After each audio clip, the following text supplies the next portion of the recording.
মৰমৰ ছাত্ৰ-ছাত্ৰীসকল তোমালোক সকলোকে লাৰ্নিং ইন এছেন্সৰ নতুন এটা ভিডিঅ'লৈ স্বাগতম জনাইছোঁ। আজিৰ এই ভিডিঅ'টিত আলোচনা কৰিম ক্লাছ 7 মেথছৰ 3 নম্বৰ চেপ্টাৰ ভগ্নাংশ অৰ্থাৎ ফ্ৰেকশ্যনছ। এই চেপ্টাৰটিৰ যিটো প্ৰথম পৰিচাৱাহা আছে অৰ্থাৎ পৰিচাৱাহা 3.12 আজিৰ এই ভিডিঅ'টিত আলোচনা কৰিম। ঠিক আছে, মই তোমালোকক প্ৰথমে অসমীয়াত বুজাই দিম। ঠিক আছে, তাৰপিছত মই ইংৰাজীত বুজাই দিম। ঠিক আছে, গতিকে তোমালোকে ভিডিঅ'টো একেবাৰে শেষলৈকে চাই থাকিবা। অ'কে, তো ছাত্ৰ-ছাত্ৰীসকল যেহেতু তোমালোকৰ চেপ্টাৰটোৰ নাম হৈছে ভগ্নাংশ, গতিকে বলা প্ৰথমে ভগ্নাংশৰ বিষয়ে থুলমূলকৈ জানি লওঁ। ঠিক আছে, ভগ্নাংশ মানে হৈছে গোটা বস্তুৰ অংশ।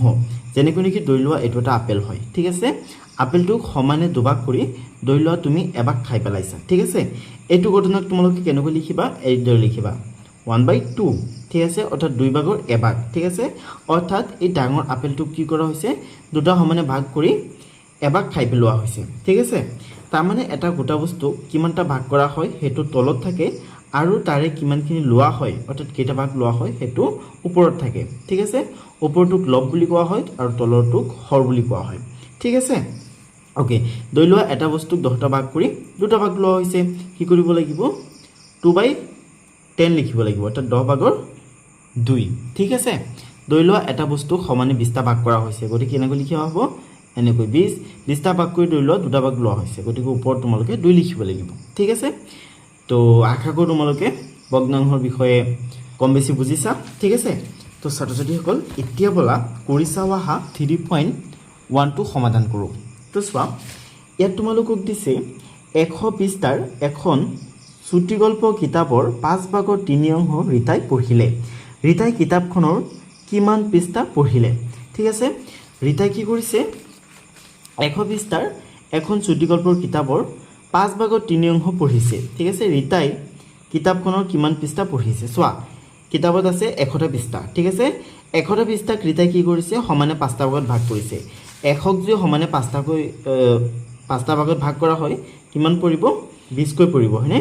ঠিক আছে, তাৰপিছত এনেকুৱা 20টাৰ ভাগ কিমানটা পৰিছে? ৰীতাই 3টা পঢ়িছে।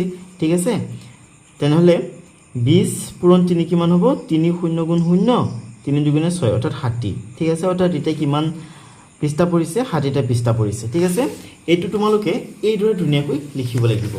ঠিক আছে, এইদৰে চোৱা, মুঠ পৃষ্ঠা কিমান? 100টা।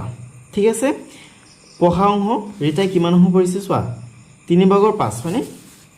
3 ভাগৰ 5 নহয়, 5 ভাগৰ 3। ঠিক আছে, তোমালোকে এইদৰে লিখিবা। ঠিক আছে, অ'কে, তাৰপিছত ৰীতাই পঢ়া পৃষ্ঠাৰ সংখ্যা কেনেকৈ উলিয়াব? চোৱা, যিহেতু মুঠ পৃষ্ঠা 100, ঠিক আছে, গতিকে ইয়াত তোমালোকে 100 লিখা। ঠিক আছে, ৰীতাই কিমান অংশ পঢ়িছে? 100ৰ 5 ভাগৰ 3 অংশ পঢ়িছে, হয়নে? গতিকে তোমালোকে এই 100ৰ লগত 5 ভাগৰ 3 অংশ যদি পূৰণ কৰি দিয়া তেনেহ'লে তোমালোকে ৰীতাই পঢ়া পৃষ্ঠাৰ সংখ্যা পাই যাবা। ঠিক আছে, 3/5। ঠিক আছে, তো এই 100টো এই 3টোৰ সৈতে পূৰণ হৈ আছে। ঠিক আছে, গতিকে তোমালোকে এইদৰে লিখিব লাগিব 100 × 3 আৰু এই 5টো তোমালোকে লিখিব লাগিব তলত। ঠিক আছে, 100ৰ লগত যদি তোমালোকে 3 পূৰণ কৰা তেনেহ'লে তোমালোকে 300 পাবা। ঠিক আছে, আৰু এক কাম কৰিব পাৰা, তোমালোকে ইয়াত কটাকটি কৰি ল'ব পাৰা প্ৰথমে। ঠিক আছে, তথাপিও হ'ব। অ'কে, মই ডাইৰেক্ট কৰি দিছোঁ। চোৱা, 1ৰ লগত যদি তোমালোকে 3 পূৰণ কৰা হ'ব 3 আৰু 2টা শূন্য আছে 300 তলত 5। ঠিক আছে, তো এতিয়া 30ত হেৰি কয়বাৰ যাব? 5 কয়বাৰ যাব? 30ত 5 যাব তোমাৰ 6 বাৰ। ঠিক আছে, আৰু এটা শূন্য আছে 60। ঠিক আছে, অৰ্থাৎ ৰীতাই কিমানটা পৃষ্ঠা পৰিছে? 60টা পৃষ্ঠা। ঠিক আছে, তোমালোকে পৃষ্ঠা বুলি লিখি দিবা। ঠিক আছে, এইটো তোমালোকে পৃষ্ঠা বুলি লিখি দিবা। ঠিক আছে, অ'কে, মই আকৌ এবাৰ দেখাই দিওঁ, তোমালোকে এইদৰে ধুনীয়াকৈ লিখি ল'বা।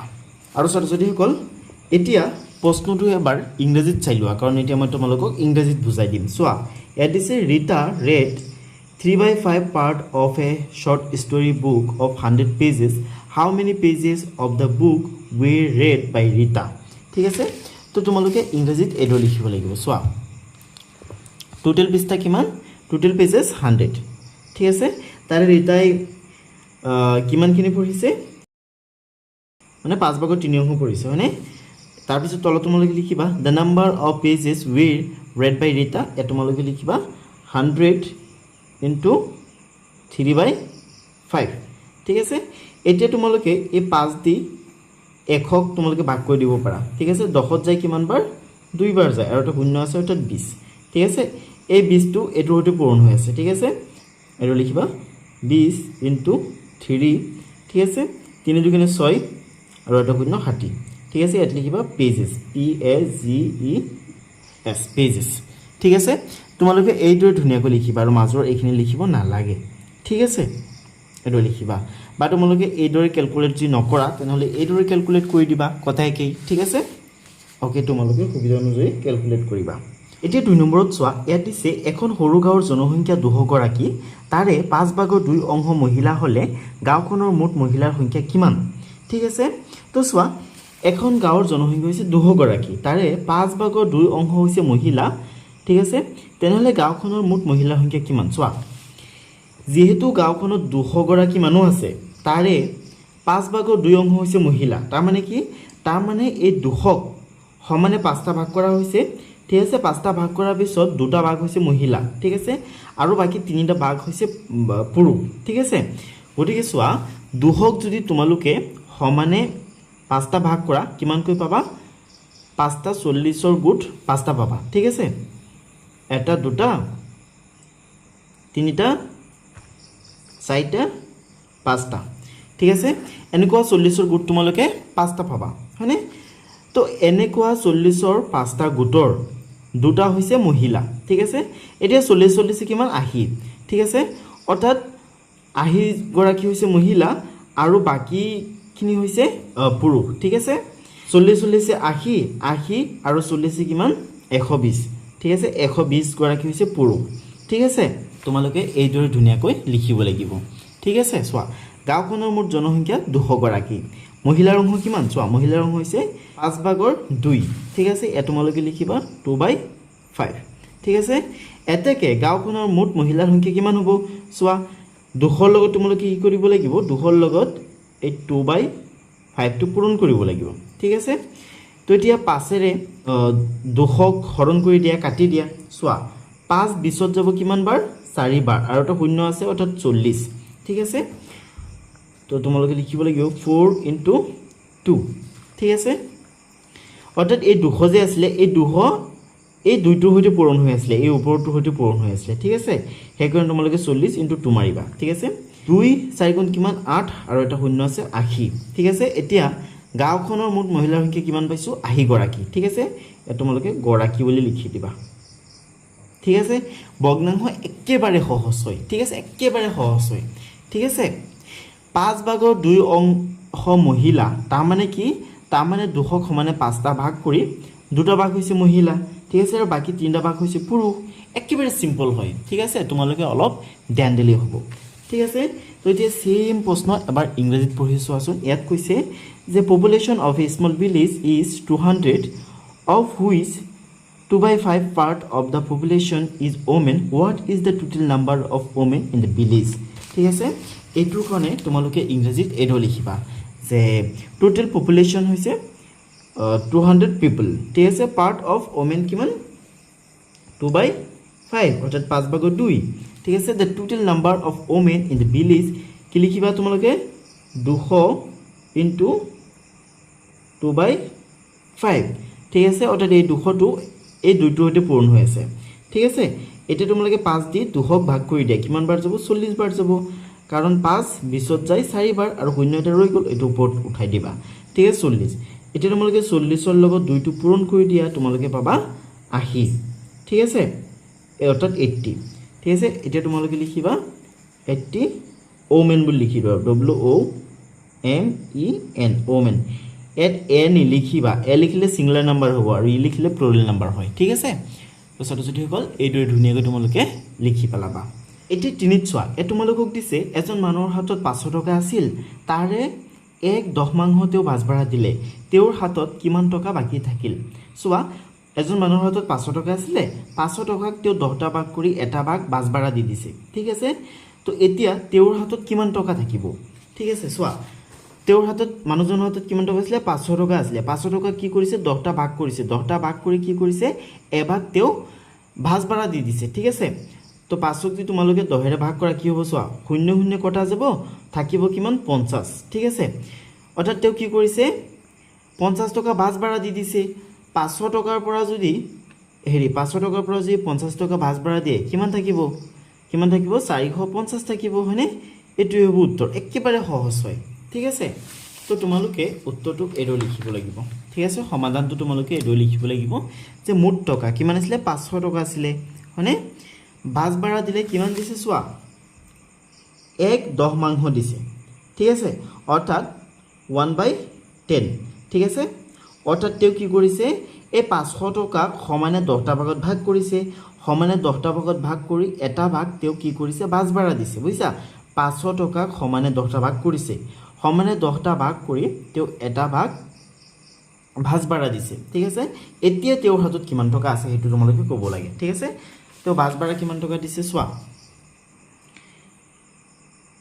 1/10 into 500 ঠিক আছে এতিয়া তোমালোকে এই শূন্যৰ লগত এটো শূন্য কাটি দিয়া যেটো 500 ওপৰত আছে গতিকে শূন্যৰ লগত শূন্য তোমালোকে কাটি দিব পাৰা ঠিক আছে এতিয়া বাকি ৰল কিমান 50 ঠিক আছে অৰ্থাৎ 50 টকা বাছ ভাড়া দিলে কিমান টকা 50 টকা ওকে এতেকে তেওৰ হাতত বাকি থকা টকা কিমান চোৱা